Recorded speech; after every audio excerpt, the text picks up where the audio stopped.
Eto na! Hello! At eto na nga po.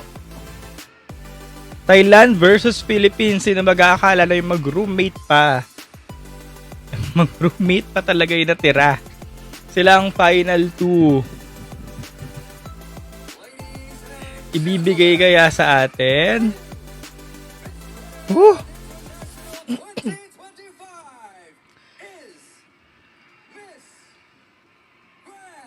Philippines.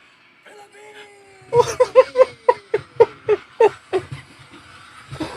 my God.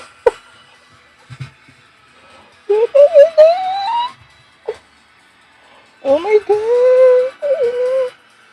Congratulations, Miss Grand Philippines and Oh na.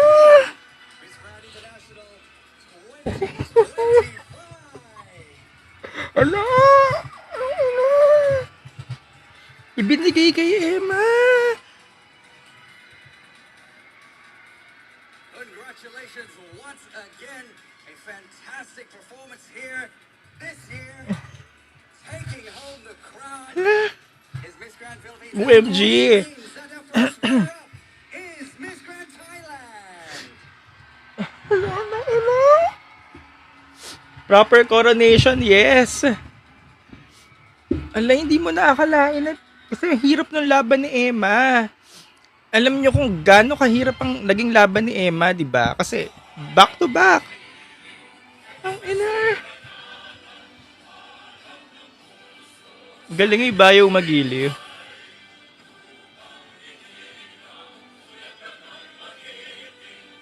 Di tuloy ako makapagsaya.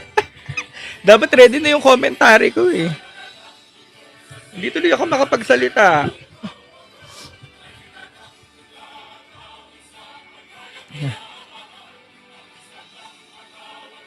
Nakaka-proud.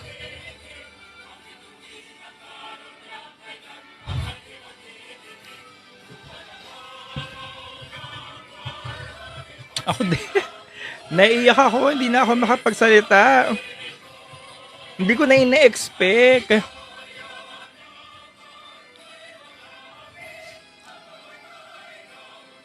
Kaiyak Emma tignan.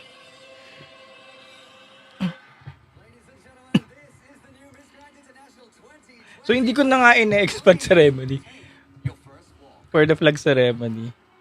Ito na nga ang proper crowning na ibinigay kay Emma. Well, deserve naman ni Emma talaga kasi ever since naman, simula na nakoronahan si Emma ng Miss Grand Philippines, paglapag niya sa Thailand, 'di ba? Ginawa naman niya na talaga lahat. Sikat siya, nilaban niya talaga, 'di ba? Yung aura-aura niya nga lagi-lagi. Though nabash siya ng preliminary rounds, medyo doon lang na-criticize. Pero ayun, pagdating kanina, talagang laban na laban si Emma. Deserve niya ng mga Miss Grand. Though kanina, may mga natatakot tayo. Sinasabi natin natatakot tayo kay Spain, kay Venezuela. Baka hinain na nga yung corona. Or even kay Thailand. Pero nakita nyo, talagang binigay talaga sa kanya. No? Talagang, well, deserve niya kasi dun pa lang sa sa Q&A kanina eh. Di ba sabi nga natin, wala naman yung Q&A, walang score yan, ganyan. Pero kahit sumagot siya, nasagot naman niya, hindi na tayo alam mo yun, hindi na ako nag-expect kasi sabi ko baka hinain nga sa Spain or kay Venezuela, kaya nga nagpatay na ako ng live kanina eh. Kasi sabi ko parang alam ko na rin naman ang mangyayari, okay na ako, basta kasi nag-top 5 naman. Pero siya pa rin talaga yung sa kanya pa rin binigay.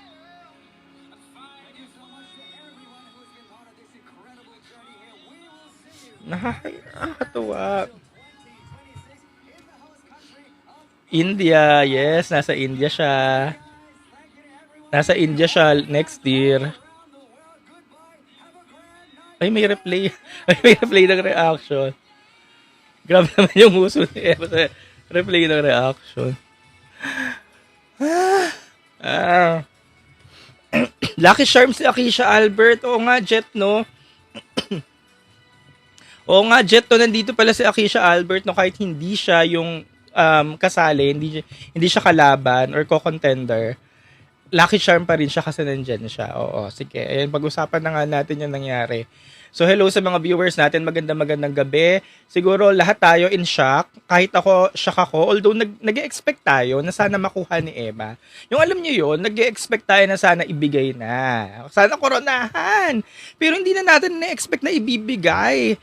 Kasi sobrang sobra na talaga yung nangyari kanina. Yes, oo, congratulations. Philippines won the Miss Grand International 2025 pageant back-to-back. So, historic attempt. Actually, ito yung pangalawang beses na nagtangka si Emma. At historic attempt nga yung tinangka niya ngayon kasi nga MGI, di ba? So, sa wakas, sa pangalawang pagkakataon na pagtangka ni MGI ng back-to-back, nakuha na niya ang corona para sa Pilipinas. Hindi lang para sa sarili niya, kundi para sa Pilipinas. Ayan, makakapagpahinga na nga si Kat dahil ito may bago na tayong, alam niyo, even si CJ makakapagpahinga. Mabilis lang nag-stint ni CJ kasi ito na may bago na tayong winner. Si Emma naman ngayon yung talk of the town dahil siya yung naka-corona. Hindi to Big Four pageant, hindi Big Four pageant ng MGI, pero malaking bagay sa atin dahil nga sinusubaybayan natin siya simula nung 2020. So malaking deal na sa atin tong MGI. Kaya yun, laman na ng mga edits or magiging laman na ng mga edits sa mga yon. So kanina, sabihin natin ng preliminaries, gumagawa tayo ng mga topics na nahihirapan tayo kasi nga alam niyo lahat kung sino yung babanggain ni Emma. Marami siyang babanggain. Unang-una rin, babanggain niya si Nawat kung favorite pa siya, kung gusto siya. Marami nagsasabi na hindi siya gusto ni Nawat, parang ganyan. Na baka hindi naman siya gusto ni Nawat ganon. So, ang daming mga lumalabas ng mga ganong eksena. Hanggang sa nawawalan na tayo ng pag-asa. Though nililista pa rin naman natin siya sa top 10 natin. Pero hanggang top 10 na lang. Sinasabi natin, manage natin expectations natin. Basta mag-top 10 ka, fifth runner-up, okay na. Edi yun. Pero umaasa tayo kasi nga syempre kababayan natin, Philippines at si Emma Tiglaw siya, umaasa tayo na kaya niyang kunin yung corona. Kaya hanggang kahapon, naglilista tayo, edi pumasok pa rin naman siya sa top 5. So ayun, nasa top 5 pa rin naman natin siya hanggang kanina. Tapos kanina nag-uumpisa na yung competition, makikitaan mo talaga na nandun talaga yung matitindi niyang kalaban, di ba? Ayun nga, sabi nga natin, hinahain yung corona dun sa ibang mga girls, especially kay Spain, kay Vietnam, na nakitaan mo rin talaga kanina ng winning glow, na hindi mo maikalaila na parang sa kanila ibinibigay yung corona, pero yun nga si Emma, lumalaban talaga. Hanggang sa nag-evening gown na nga, at yung evening gown na nga, buti na lang talaga, ayun, napili ni Emma yung ganong kulay, ganong gown, dahil dun pa lang sa evening gown, tinapos na ni Emma yung laban. Ayun nga, sabi nga natin kanina sa live natin, si Emma talaga yun, no doubt. Evening gown, si Emma talaga yun. Yun nga, glowing siya, di ba? At ang bilis ng pangyayari, kudos sa Miss Grand International dahil ang bilis ng pacing ng pageant. Tapos agad, wala pang alas 11, tapos agad. So ayun nga, evening gown, sa kanya talaga yon, moment niya talaga yon. Kahit si Spain nakasunod niya, nilalamon niya talaga or nilamon niya kahit ang ganda-ganda ni Spain. Paglabas ni Vietnam, ni Venezuela, hindi mo na rin maramdaman si Venezuela kahit ang ganda-ganda niya kasi nga na iisip mo pa rin or nakatatak pa rin sa yung ginawa ni Emma. Kasi ganun talaga siya ng lamon. So yun na nga, ganun yung nangyari kanina sa evening gown. So nag-top 5 sila, tama ang hula natin sa top 5. Nag-uumpisa pa lang yung competition. Alam natin na magta-top 5 si Venezuela, si Spain, si Philippines, si Thailand, tsaka si Ghana. Hanggang sa huli, sila yung natira sa top 5. Tapos, yung nag-top 5 na, sinasabi natin kanina, na wala na rin naman yung Q&A, hindi na siya nagde-determine kung sino mananalo. Kaya, halos hindi na rin ako nakikinig kanina. Pero, syempre, sa pageant perspective, kailangan mo pa rin masagot yung Q&A talaga kasi nga, mababash ka pag hindi mo siya nasagot. So, kailangan sagutin mo pa rin kahit hindi na siya, wala na siyang score, ganyan. So, nung sa top 5, hindi na rin ako nag-e-expect. Kumbaga, hindi na ako nag-e-expect. Masaya na ako na nasa top 5 si Emma. Kasi mahirap talaga yung back-to-back, ang call, plus nandun si Spain tsaka si Venezuela. Mahirap talaga siya. So, hindi na ako nag-expect, pero masaya na ako. Until, nung nagtawagan na ng winner, fourth runner-up si Venezuela. So, nagulat na ako, fourth runner-up si Venezuela. Tapos, bilang tinawag si Ghana ba, yung sumunod. Tapos, si Spain na. Tapos, nakakagulat, biglang si Thailand at si Emma na yung natira. Yung si Thailand at si Emma na yung natira, yan, nag-umpisa na ulit ako mag-live. Hindi na ako kay Thailand, na baka si Thailand to. malakas na agad yung kutob ko na si Emma. Kasi sa Thailand, performer siya, pero pang runner-up lang talaga siya. Kasi nga, kung i-consider mo yung ibang aspects na hinahanap tinawad sa isang title holder, hindi talaga si Thailand. Pero performer si Thailand. So, yung natira si Thailand tsaka si Emma, halata mong alam mo na si Emma or kay Emma bibigay, pero hindi mo talaga siya ine-expect, no, na ibibigay pa talaga sa Philippines. Yun syempre ang saya kasi nga nakuha natin, especially si Emma Tiglaw pa yung nakakuha, no. Talagang yung mga repeaters natin talaga, yung mga subok ng subok, yung mga galing na rin sa mga ibang international pageants, sila talaga yung nakakuha ng corona, no. Normally ganun talaga yung mga storya. So again, congratulations Emma Mary Tiglao, and syempre sa Philippines na rin, sa buong Philippine pageantry, kasi lahat naman tayo nakishare, nakilike, nakisupport. Although iba sa atin moral support lang, hindi naman naglabas ng pera, pero at least moral support, nakatulong talaga siya pagdating sa candidacy ni Emma. And syempre nga, Power Country of the Year, hindi naman siya magiging Power Country of the Year kung hindi dahil sa ating lahat, sa mga pageant supporters, ganyan, sa lahat ng bumoto, at syempre sa inyo ng mga viewers, nagsishare ng mga posts, nagla-likes, ayan. Kaya laban natin talaga lahat to. Hindi lang naman laban ni Emma, kasi nga lahat tayo nakatutok. Yes, historic back-to-back, back-to-back. Speechless pa rin ako kanina, nakatulala na lang ako kasi hindi ko na talaga siya in-expect. Hindi ko na talaga, sabi, masaya na talaga ako ng top 5, okay na yon. Pero yun nga, hanggang sa nagtawag ng winner, tapos yun na nga, si Emma na ang na-winner. Though may mga naglagay kay Emma, may mga hotpicks na naglagay kay Emma, no, sa top 1, no. Dun pa lang sa mga topics na yun, talaga naramdaman nila na karapat-dapat talaga si Emma, no. So, yun nga, nakuha na ni Emma yung corona. Historic siya sa atin kasi nga first ever back-to-back sa Miss Grand. Yeah, historic kasi nga first ever back-to-back. Though ang Grand naman hindi man Big Four. Pero yun nga, sabi ko nga kanina, big deal siya para sa atin. So, we can consider na rin na historic. Kaya ang saya-saya ng mga pangyayari ngayon. Pwede magpasalon bukas kasi nga masaya ang mga Beckies. Yes, nasa event si Akisha Albert, kaya makakonsider natin lucky charm pa rin si Akisha Albert.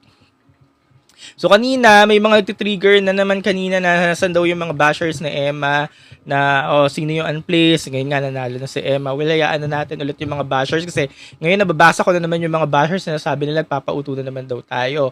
Kasi nga sinasabi daw na parang inuuto na naman daw tayo kasi binigay daw sa atin para bumalik yung amor. Kasi syempre, tayo ngayon may pinakamalaking pageant fans sa mga Pinoy. Ang may pinakamalaking fans ngayon pagdating sa MGI. So baka daw inuuto na naman tayo. Nababasa ko sabi ng mga bashers. Pero hindi din kasi nga si Emma performer. Kung pagbabasehan mo dun sa binigay niya lahat simula nung lumapag sa Thailand, kasi alam niyo naman sa MGI pa lang, paglapag mo pa lang sa Thailand, sa Bangkok, day 1, ini-scorean ka na. Dapat pang-grand ka na talaga. Simula sa pinakita ni Emma, simula ng day 1 hanggang sa ngayon, siya talaga. Isa siya. Kasi hindi naman siya lang marami sila Pero isa siya at siya talaga yung nangibabaw. Kaya very fair talaga yung laban. Hindi mo masasabing, utunan naman kayo, binigay lang yung nanawat kasi kayo may pinakamaraming fanbase. Kasi iba hindi na naman matanggap ngayon especially yung mga bashers ni Emma. Ganyan na naman makikita natin dyan. Kasi nga di ba yung iba alam nyo naman na bash si Emma kasi nga yung political views, ganyan. Tapos syempre yung nangyari sa MGPH na hindi naman hati-hati yung gusto ng mga pageant fans noon. Pero ito nga, dahil nga nanalo na si Emma, hindi pa rin matanggap ng ilan. So, yun ang sasabihin, tuto, ganyan. Pero hindi nakita nyo yung laban ni Emma simula day 1 hanggang ngayon Talagang siya talaga yun. Siya talaga. Ang nagmamatter na lang kanina kung gusto talaga siya ninawat. Binigay sa kanya ninawat, ibig sabihin, gusto siya. Yun. Kaya, saya. Wala lang, saya. Tapos syempre, Matiglaw, masaya siya para sa ating lahat na naniwala kay Emma. Simula MGPH pa lang, di ba? Kaya, hanggang ngayon, masaya tayo and magaan sa pakiramdam. Tapos, yun nga, nakatulong din siguro kay Emma na sinabi kasi ni Nawat na sa darating na Miss Universe pageant, ito na, mag-umpisa na next week. Sa darating na Miss Universe pageant, may malaking gagampanang role. Itong Miss Grand winner pagdating sa Miss Universe pageant. Siguro nga, yun sabi natin kahapon, siguro hosting stint. Siguro nakatulong din talaga yung background ni Emma kasi nga nakakapag-Ingles, magaling sa hosting. Nakatulong din siguro yun. Plus, yun nga, favorite, maraming fans dito sa Pinas. Nakatulong din siguro yan para siya yung piliin ni Nawat. Kaya siya yung nanalo ngayong edisyon. 'Di ba, back to back, grabe. Hindi pala kanina lungkot natin na tapos na yung reign ni CJ, wala na tayong makikitang Pinay na susubaybayan all throughout the year. Pero hindi pa pala tapos. Ito pa pala si Emma, no. Nakakatuwa, no. Isang taon pang aabangan natin si Emma at si Emma pa talaga. Si Emma pa talaga yung aabangan natin kasi kagaya ni CJ, parehas rin sila ng personality ni Emma. Sobrang babait ng mga yan. Wala kayong masasabi sa mga yan. As in, sobrang ang ganda ng mga personality ng mga yan. Kaya worth it silang suportahan, subaybayan, at worth it yung pagkapanalo nila kasi ang bubuting tao ng mga to. Wala kayong masasabi dito sa mga to. And yun nga, makikita natin siya sa Miss Universe pageant kung sakaling totoo yung sabi ni Nawat na yung malaking gagampanan. Akalain nyo, hindi man nakapag Miss Universe pageant si Emma, no? Kasi lagi natin siyang nirarally nun sa Miss Universe. O, Emma, mag-Miss Universe ka, pero ayaw niya nga. Hindi man natin siya nakita sa Miss Universe stage, pero ito, dahil nga siya yung Miss Grand International 2025, makikita natin siya sa Miss Universe stage, di ba? Tatawid siya ngayon sa Miss Universe pageant, shortcut, di ba? At magkikita sila ngayon doon ni Atisa Manalo na ito na nga, sa susunod na linggo, siya naman ang bago nating susubaybayan, Atisa Manalo. At malay nyo, si Atisa Manalo din na makakuha ng Miss Universe. So, ang ganda ng mga nangyayari, no? Kabang-abang talaga. Ito, sinasabi ulit ng mga basher, yung nababasa ako, siya naman daw ang bagong magbebenta. Ano naman ngayon, kung magbebenta ka, wala naman masama doon. Tsaka alam naman na nila yon, willing naman sila. Alam naman na ni Emma kung ano talaga yung mangyayari, kung sakaling mananalo siya, yung posibilidad, at wala naman masama sa pagbebenta kasi nasa new era na tayo. It's 2025 na, at least may trabaho, may pera, at yun, kung yun talaga yung role nung pagiging winner ng mismong MGI organization or pagiging MGI, hindi na natin saklaw yun at walang masama sa pagbebenta. Okay? Alright, so ang tanong dyan, syempre parang imposible na yung back to back, di ba? Yung tatlong winner. Sino ang magiging sacrificial lamb? Sino ang willing? Ang tanong dyan next year, sino ang willing maging sacrificial lamb? Syempre imposible na talaga yung back to back. May mga naisip na ba kayo willing maging sacrificial lamb? Though maganda siya for next year kasi syempre alam nyo naman, mahal natin ngayon ng MGI, mabango sa atin ng MGI kasi si Emma ang winner. Kaya kung sino man na magiging sacrificial next year, mamahalin din natin syempre kasi nga, ganun natin kamahal ngayon ng MGI.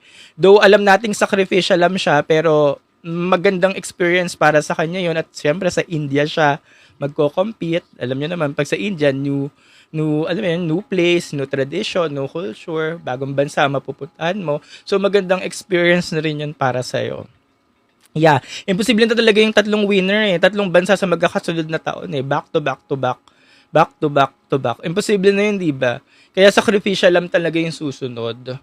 Si Sara Diskaya daw ang sacrificial lamb. Baka mag-cancel ang India. Sana naman hindi, no? Kasi gusto rin naman natin makikita ng bagong bansa, di ba? For the MGI.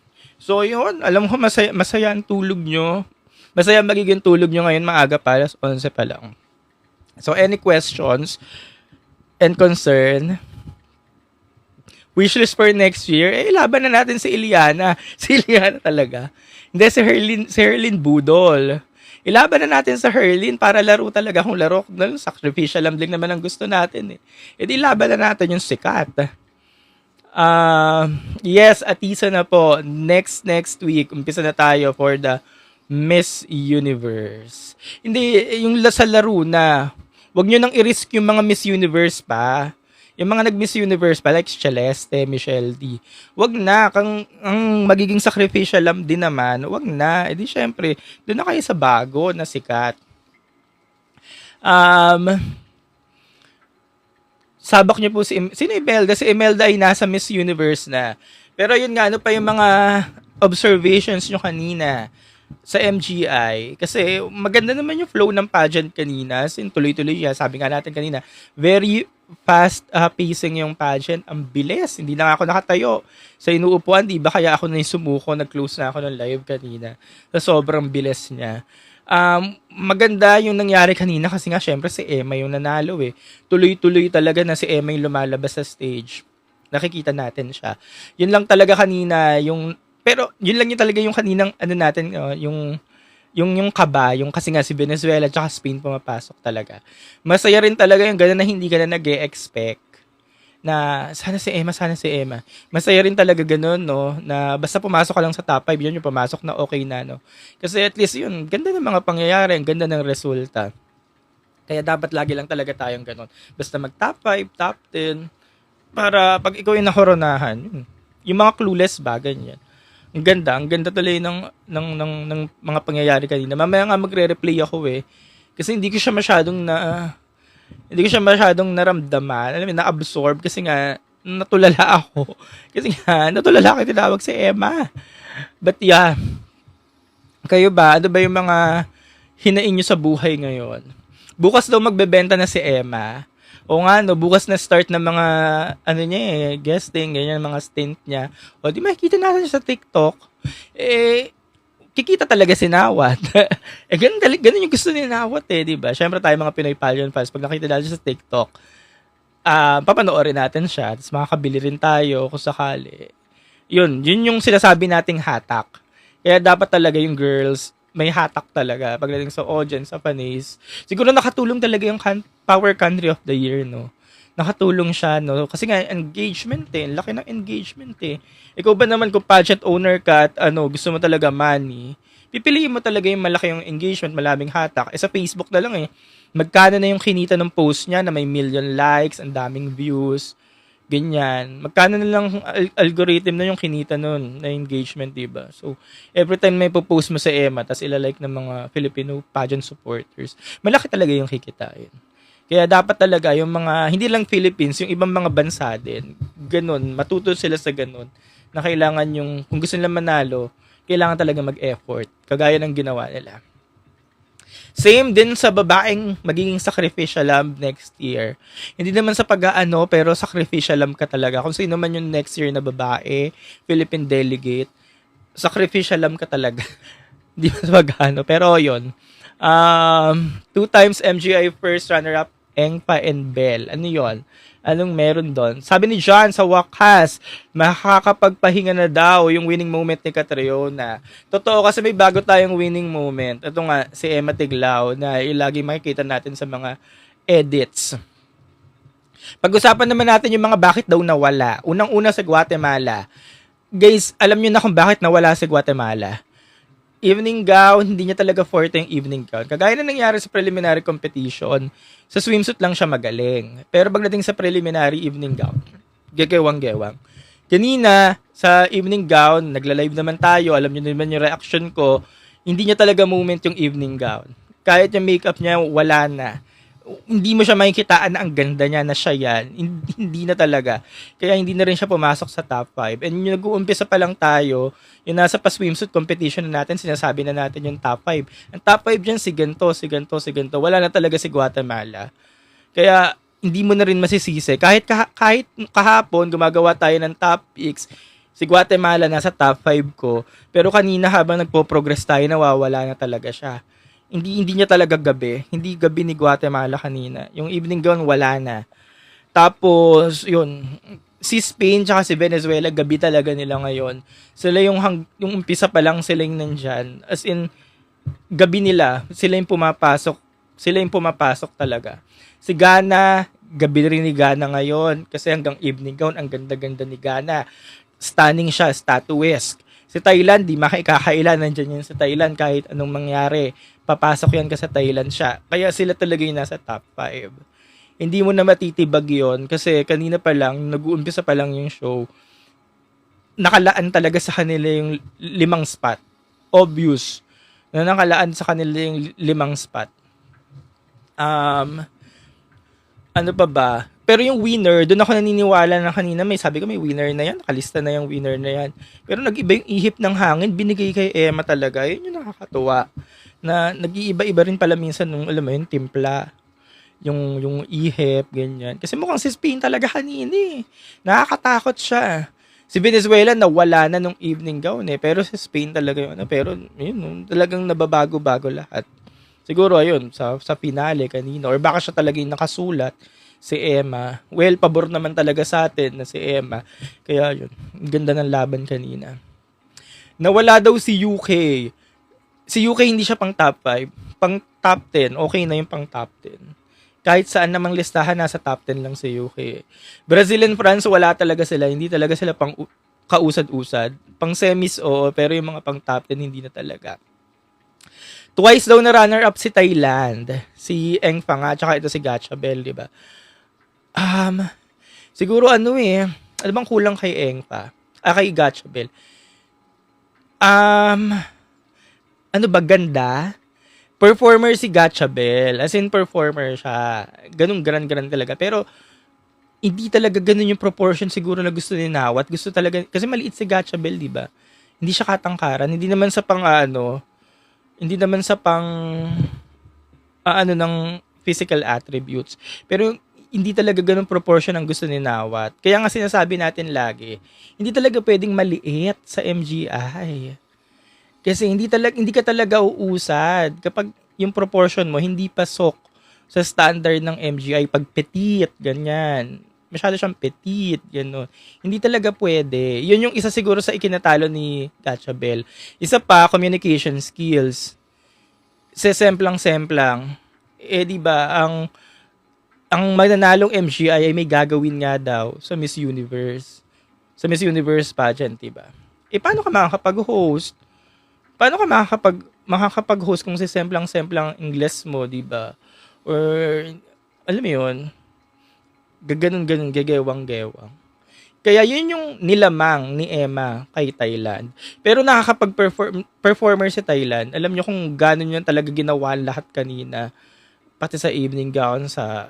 Pero yung evening gown hindi niya pala forte. Maganda yung gown niya. Pero parang hindi lang bumagay sa kanya. Parang hindi niya gabi yung evening gown kanina. Pero magaling siya. Swimsuit, yung evening gown, pwede na rin. Pero hindi bagay yung evening gown. Pero yun nga, yun yung nilamang niya. Well, wala tayong magagawa. Siya yung pinadala ng Thailand. Kaya nga, nung una pa lang sinasabi natin na baka hindi pa rin talaga kapanapanalo ang Thailand. Kasi based na nakikita natin kay Gatchabel. Hindi siya yung crownable na Thailand for the MGI or winnable na Thai for the MGI. Yun yung sagot. Kaya first runner-up lang din siya. Buti nga first runner-up pa siya. Natalo niya, hindi, well, si Venezuela kasi hindi naman performer over Spain.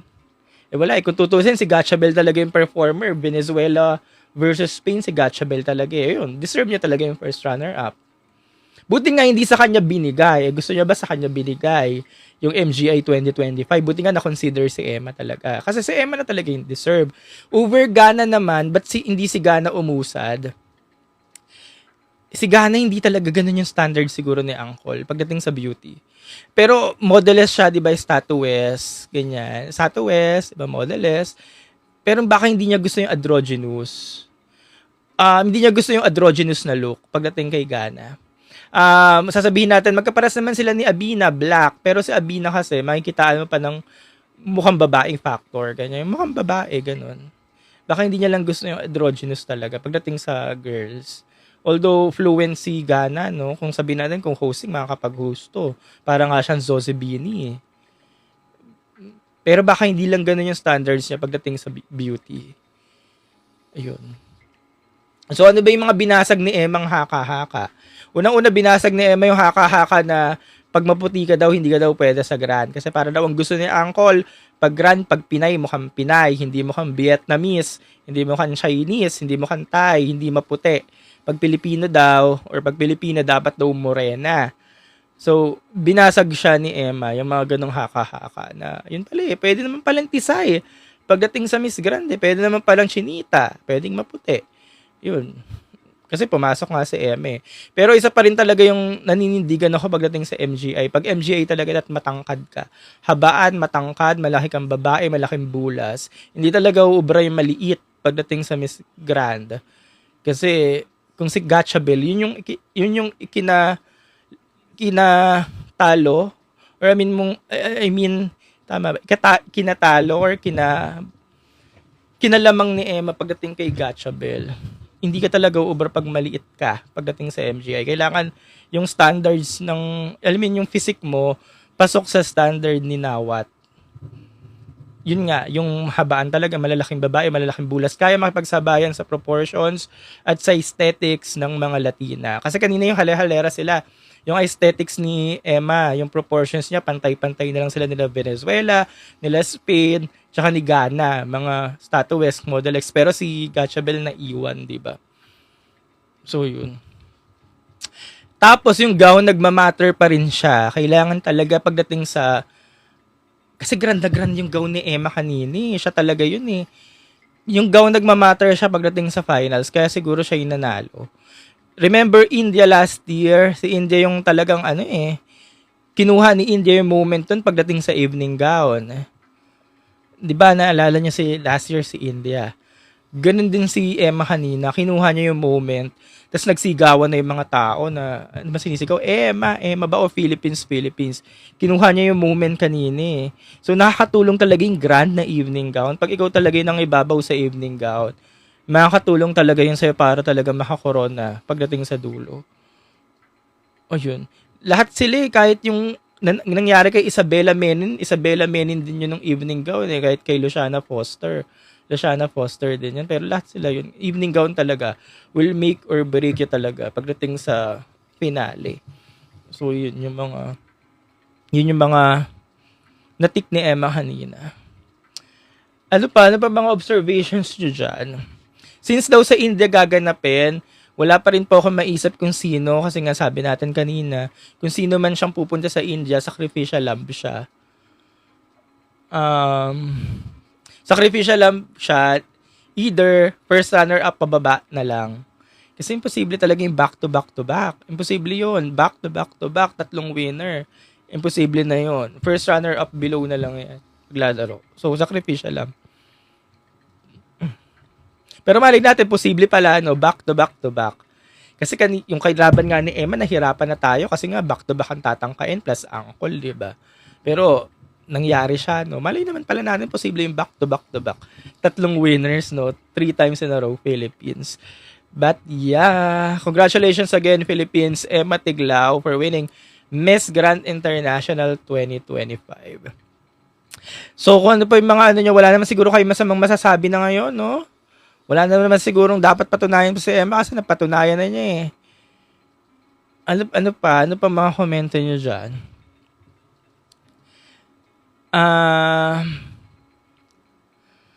Ano pa mga yung mga regarding Miss Grand lang naman, yung mga nangyari kanina, para tayo, hindi tayo nawawala sa topic. Yung best in evening gown, okay na yun guys na Mexico yung nanalo. Hindi na rin ako nag-dwell kanina dun but Mexico yun, siya yung maganda. Kasi nangyayari talaga yun sa Grand, ever since.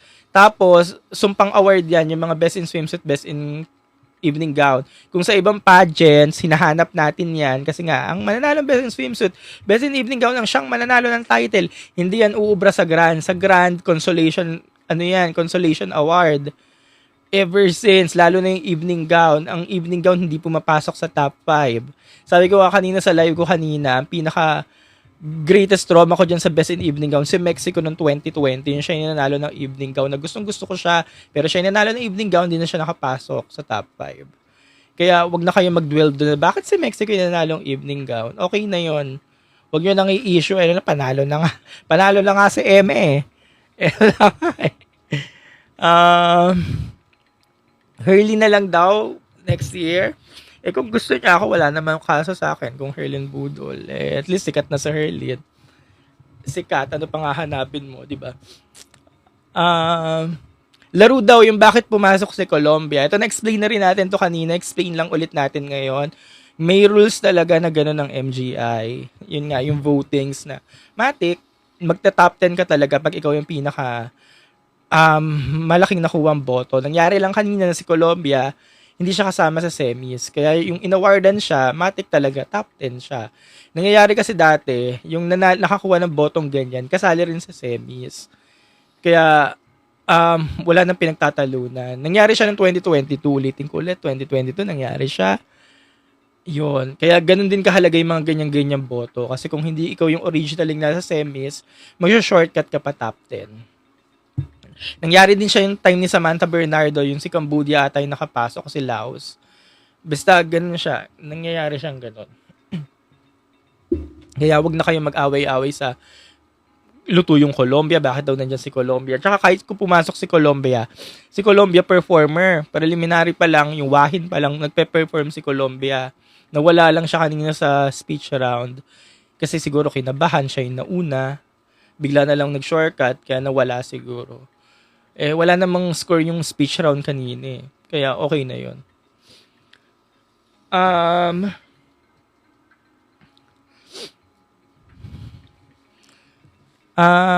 pa?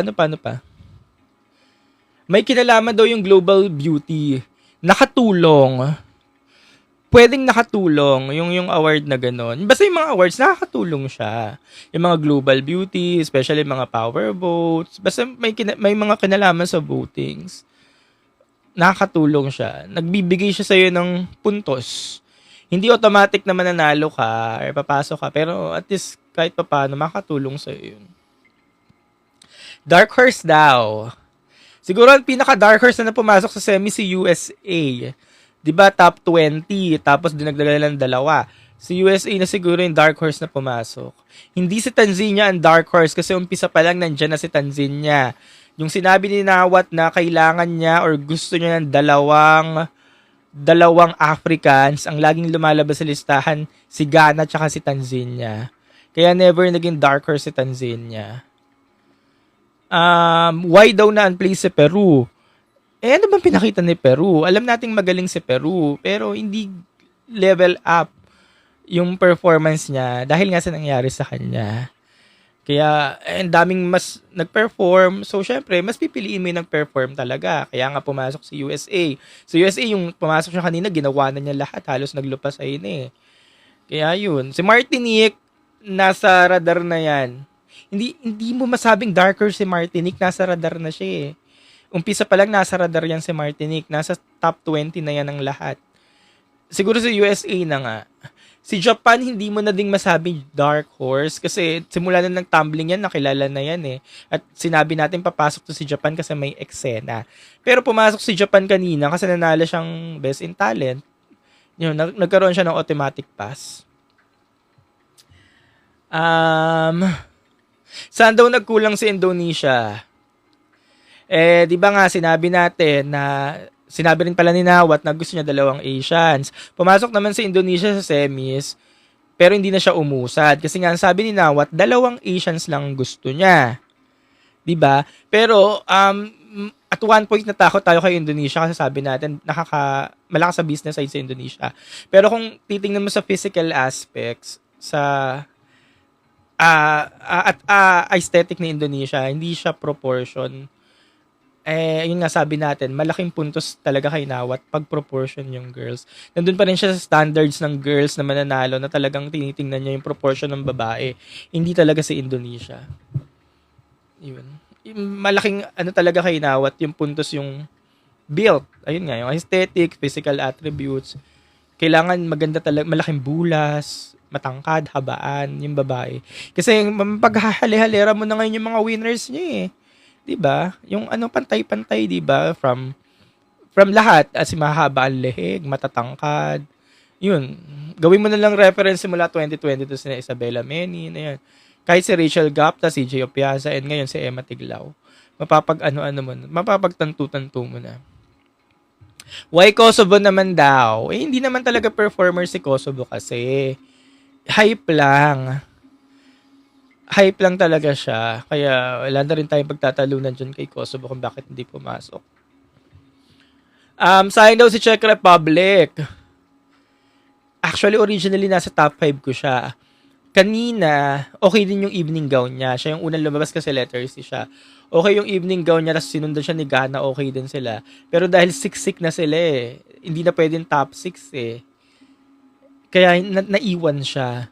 Si Thailand, pwede mo siyang iwan, pero pinasok nila over Czech Republic. Kasi dun sa top 5 na pumasok, si Thailand yung pwede mong ilaglag. Pero dahil nga, malakas din naman si Thailand at host country pa, kaya pumasok talaga sa top 5. Kaya hindi mo pwedeng iwan sa top 5 sa Thailand. Especially pag yung Thailand nakakapag-perform or performer, hindi yan pababayaan. Papasok yan sa top 5. Lahat ng edition basta Thailand performer, pumapasok talaga. Hindi nila iniiwan. Kaya kahit sabihin natin, okay, Czech Republic talaga over Thailand, ganyan. Eh wala, ipalaban sa Thailand. Kaya sa Thailand yung pumasok.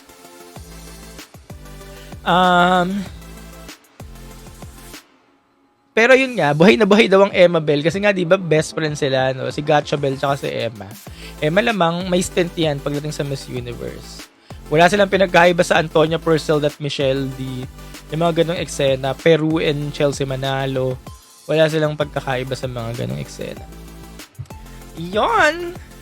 O siya, bukas na ulit tayong mag-usap-usap.